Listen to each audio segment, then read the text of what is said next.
Hey, I'm Heather. I'm a sexuality empowerment coach, and this week's video is for all my romantics and my idealists and my dreamers.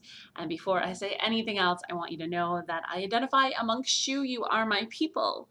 And because I identify with you and you are my people, I know that sometimes we have a tendency to spend a lot of time with our head in the clouds and a lot of time thinking about how things maybe ought to be or maybe how things should be, and sometimes ignoring how things actually are around us. And that can definitely be a detriment to our sexuality and our empowerment and our ability to get things, accomplished and what we want and all those things. If you're not sure what I'm talking about, I'm going to give you some examples. Maybe some will resonate. We ought to own our own feelings. But sometimes people project stuff that isn't ours on us. And if we don't have strong boundaries, we'll take that on. We ought not to project our feelings, but sometimes we do.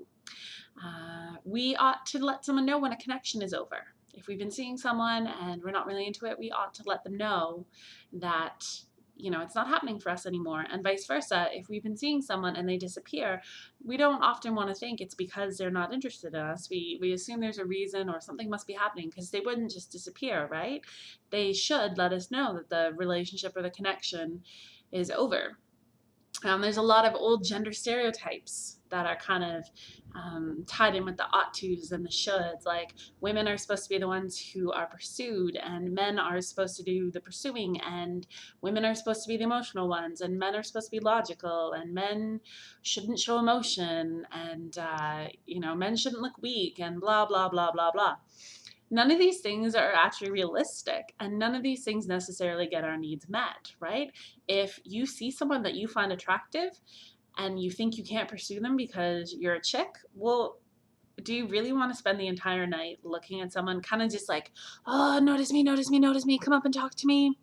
You can do that, or you could actually work with what's in front of you, walk over to them and say, hey, my name's Sally. I haven't seen you around here before tonight. Or, hey, my name's Mark. I think you're cute. You want to grab a drink with me?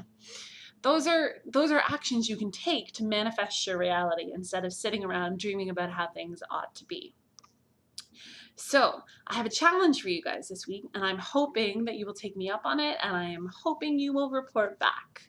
I want you to spend 1 week living with your head firmly in the actual atmosphere of the earth and acting based on what is instead of what you think ought to be happening.